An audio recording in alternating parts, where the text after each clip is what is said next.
This is the Paloma Valley Counseling Department. Thank you so much for joining us for the dual enrollment night.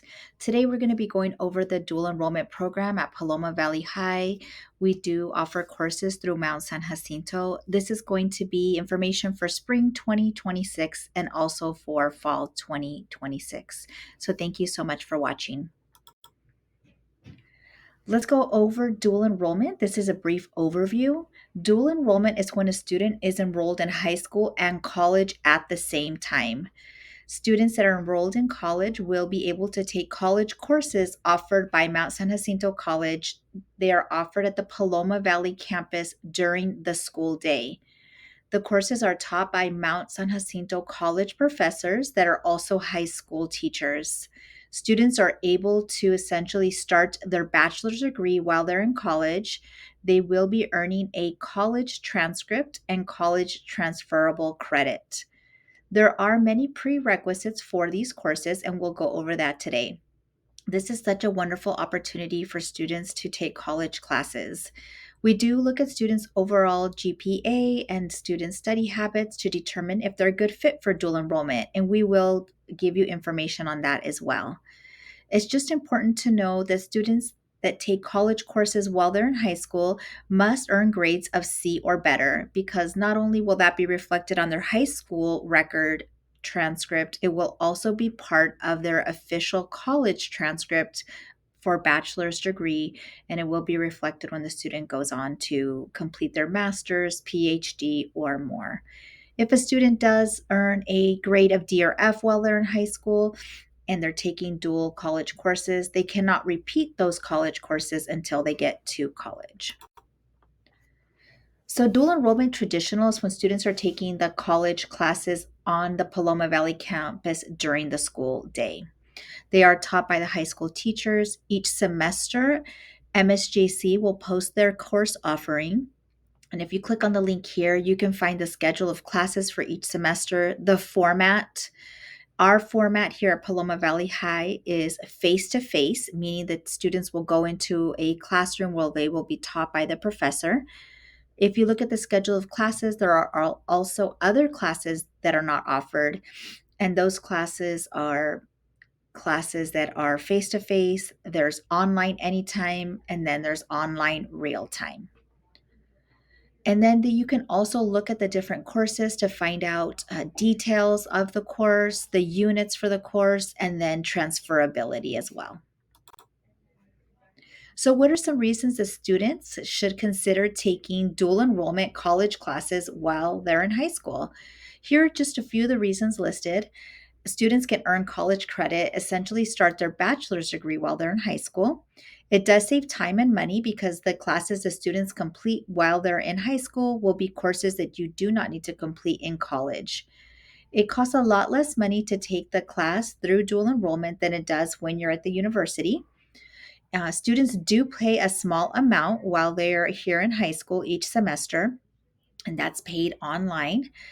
Students do receive weighted grades when they earn college credit. So the classes are on a 4.0 scale, but if the student earns an A in a college course, the A will be worth 5 points, the B is worth 4 points, and the C is worth 3 points. A grade of D or F, R, D, and F, they do not earn college credit.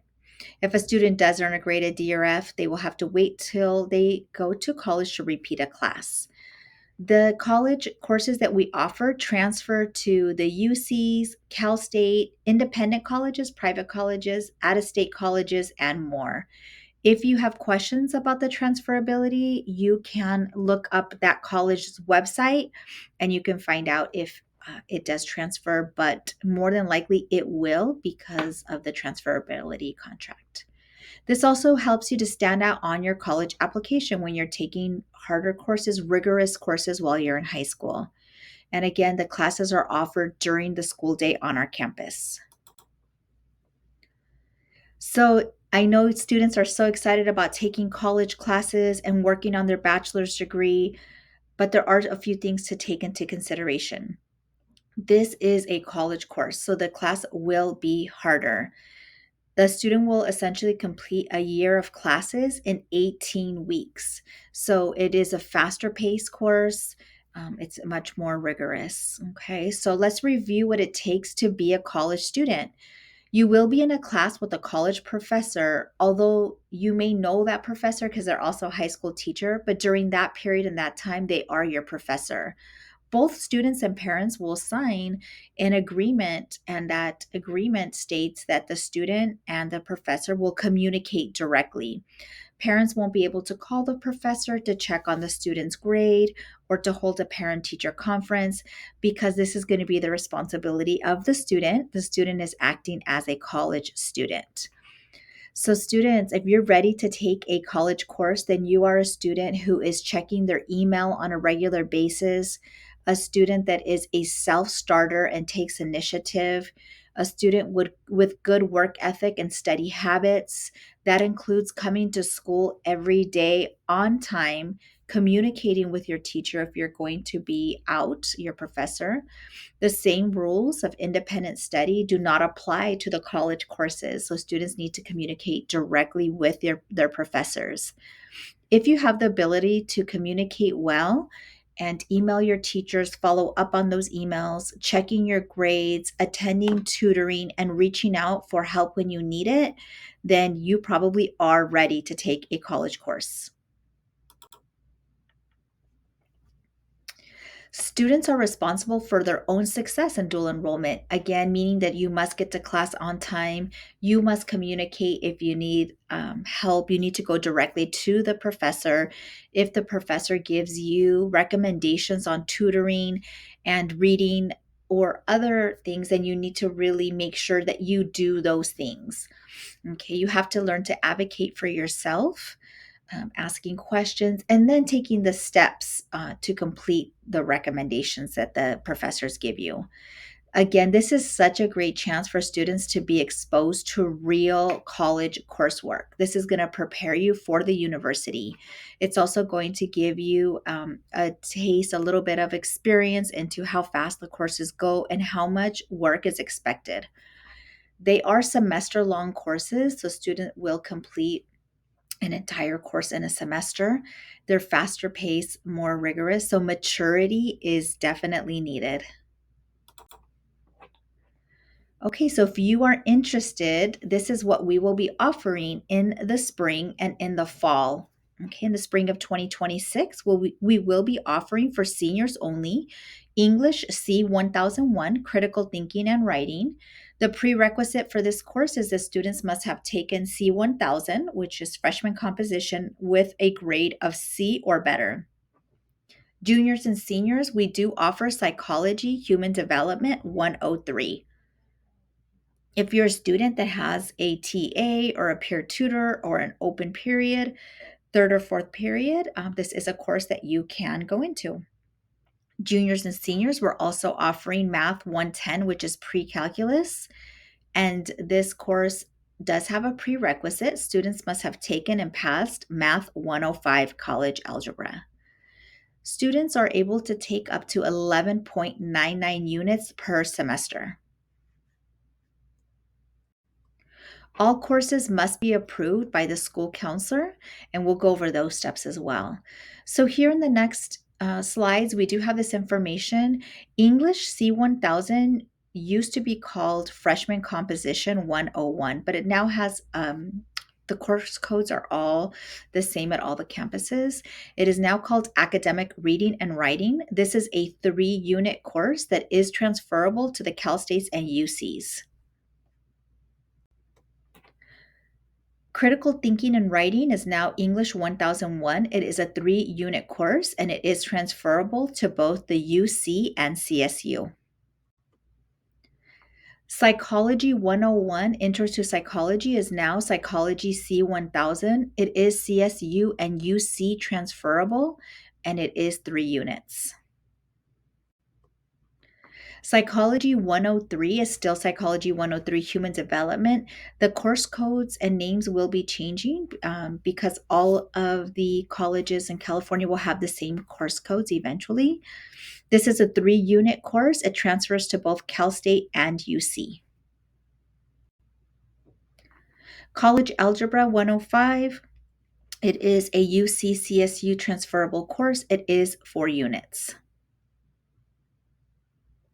Now, oftentimes there's questions about this course. Who should take this course for your major? So once you receive this presentation, you can click on the links and get more information. But this is the math class that's recommended for business, science, technology, engineering, and STEM. And you can click there on the link to take a look at that. So some of the frequently asked questions from dual enrollment students, we're going to go over these and more.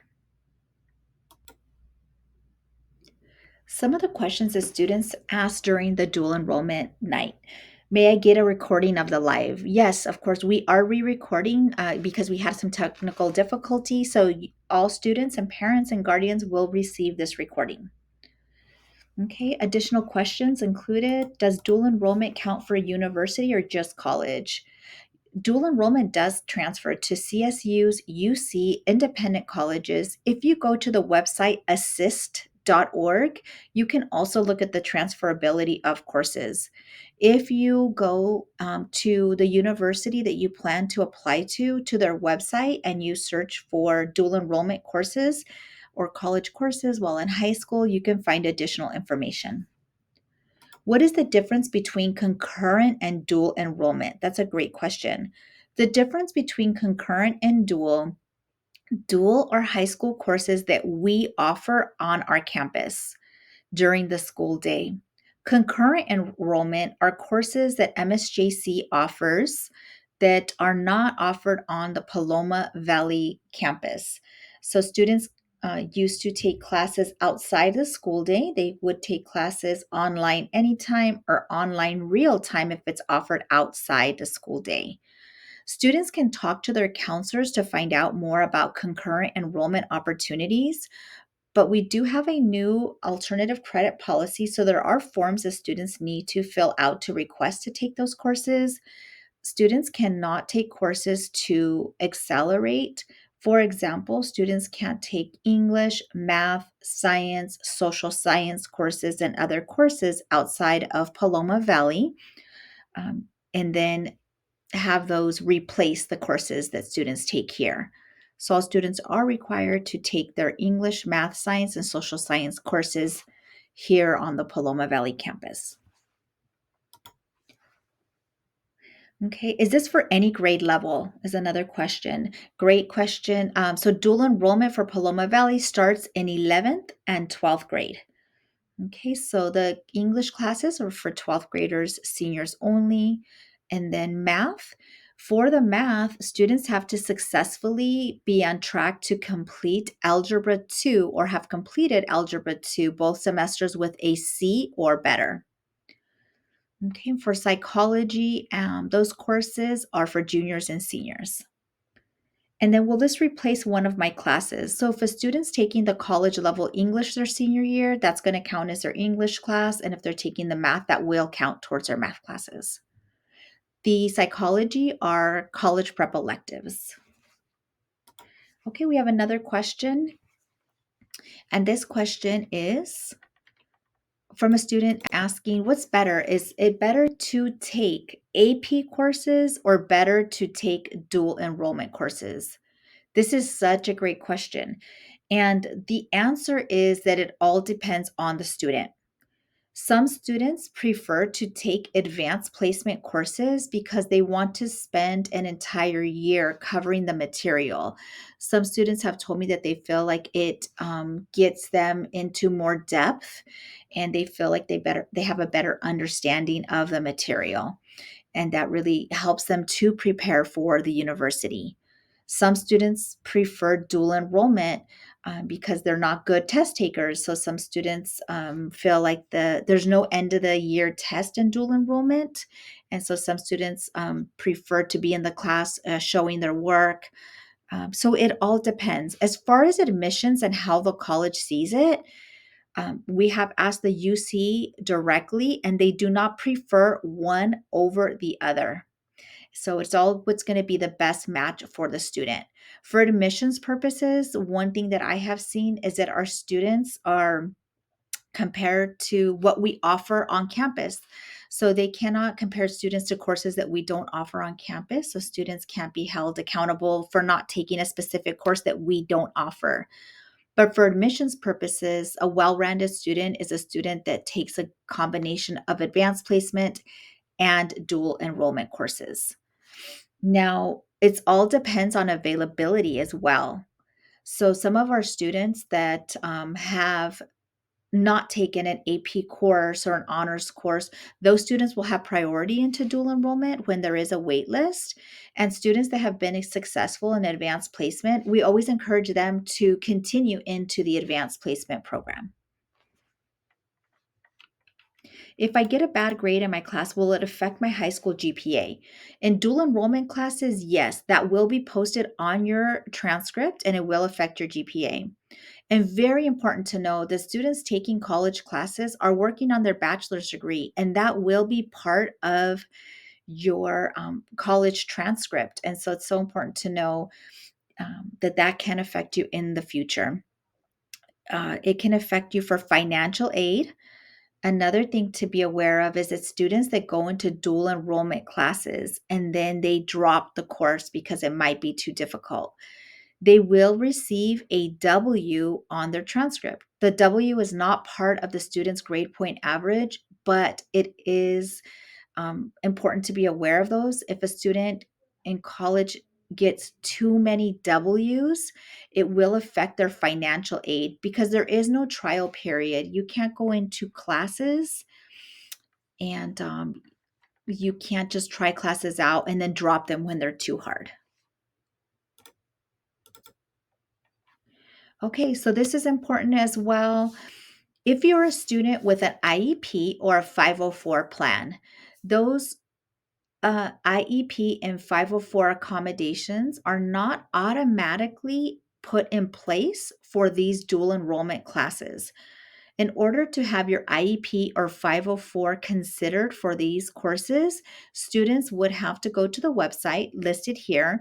This is the Accommodation Service Center website. They do need to fill out an additional application. They will need to upload their IEP or 504 into the Student Hub, and then they will need to make an appointment in the virtual lobby to meet with a counselor from the Accommodation Service Center.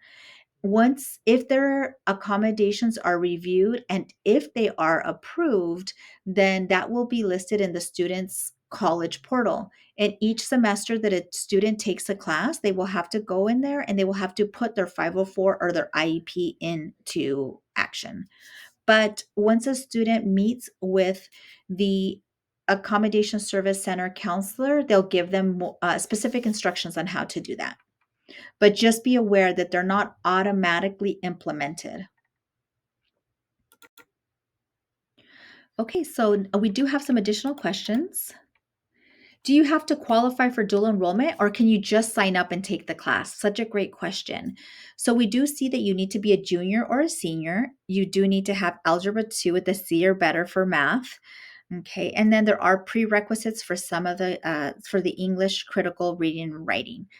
Okay, but in order to qualify for dual enrollment, these are the steps that students must take. Students must apply to the college, and we'll go over this in just a moment as well. And there are other steps. Now, for this part, this is really where we require the student to be a self starter, the student to be mature, checking their emails, and students will have homework. This is the part actually that oftentimes keeps students out of dual enrollment because this part is students' homework, and we often see students leaving class because they want one-on-one help to complete these steps. But if a student is having some difficulty in this area, then they may not yet be ready to take a college course. But if a student is able to complete all the steps, which I have faith and I think a lot of our students can do it if they just review the steps and get it done, then I think they can take the class. Okay, and then again, we have other questions. What's better to take, AP psychology or dual enrollment psychology? And again, it's going to be the best fit for the student. It all depends on if the student wants to spend more time in the course, getting into more depth. Dual enrollment psychology is also very rigorous. It goes a lot faster. And then it just depends on what is the best match for the student. What's the difference between introduction to psychology and human development? And so if we go back to the course catalog and you go back to the course descriptions, which we do have linked here for you, you can look at the course descriptions and look at those differences. Psychology is a course that is required for all majors. And please be aware of this as well, that we only offer courses on our campus that are for every single major. So there should be no fear of, if I take this English class, is this the wrong English class? Well, I have to take something else. If I take the psychology class, will these credits be applied to my major? And they will. And same thing for math as well. We see that math for almost all majors. And again, that is called CalGETSI. And so we will have everything linked for you so that you can see that these courses that we offer are not just for specific majors. So there's no fear of taking classes and then they're not going to be applied to your major. Okay, so to get started, students would go to the MSJC website and they will start their application for spring 2026. Okay, if a student had applied to take dual enrollment classes in the past and then did not take classes, then they do need to reapply because their application gets archived. So if a student's currently taking a college course right now through Mount San Jacinto, they do not need to reapply because it just rolls over. To reapply or to apply, here is the website. When students are applying, they need to use their personal email. There is a lot of security on the college websites. In addition, when a student graduates from Paloma, their school email will be inactive. So for these applications, students do need to use their personal professional email. Please do not use a parent email. Don't have your parent make your account for you. Use your very own cell phone number and your very own professional email. There are new security features to be aware of, just unfortunately due to people making false accounts. So for our students, they will need to download the Microsoft Authenticator app on their cell phones because there is a two-step verification. If a student's 18 or older, the student will have to go through the ID Me process. Here's just some screenshots you can see of what that looks like. So if a student's applying for the very first time, they're going to be taken to this website, cccapply.org. We have a link for it here, and they will create their account. Or if a student has applied in the past and they already have an existing account, then they would just sign into their existing account. If they're having trouble, they can reset their password, clicking on the link here. You will receive all these links. If for some reason you can't reset your password, there is a phone number and they do a great job of picking up when we call. Please, students, use your legal name when applying. This is a college application. Make sure to capitalize your first name, your middle name, and your last name. Please make sure that it matches your legal document, which is your social security card. If you don't have a social security card, that's okay. Or if you don't have a social security number, that's okay. You can still apply. We will help you with the additional steps. If you have a preferred name that is not on your social security card, then you can indicate that here there is a spot for you to go by your preferred name. But please don't use nicknames. If you have two last names on your social, please be sure to include this. This is what's going to be posted on your official college transcript. Okay, you're then going to continue entering in your identifying information. This is where you're going to use your professional personal email, and then of course you link it to your very own cell phone. This is going to be continuing your identification. This is going to be your username and password for your application account, not your college account. Right now you're applying to the college, so this is the application account. Please be sure to write down your information, the username, password, the answers to your security questions. Okay, once you complete your application or once you complete your account, then you apply. Oftentimes, students will create their account and they forget to apply. And students will come in saying, I did apply and no one ever got back to me. But once your account is created, you need to click on the start a new application. If you're a student that applied in the past and haven't attended, then you need to reapply by starting a new application for the spring or the fall term, whichever one you're going to be taking. Once you start the application, on the left-hand side, you're going to see all of the screens that you're going to go through. For enrollment, you're going to select spring of 2026 or fall of 2026. Don't worry too much about the educational goal and the intended major. We just have students select what we show here on the screen, which is obtain an associate's degree and transfer, and then the associates in liberal arts. Later, when you are a full-time college student, you can always update your educational goal and your intended major, but don't spend a lot of time in that area. Just select those. Your college enrollment status is going to be enrolling in high school and college at the same time, and that's what makes you a dual student. Dual means that you are enrolled in college and high school at the same time. Once you've gone through all of the screens, you will submit your application and you're going to receive a notification thanking you for applying.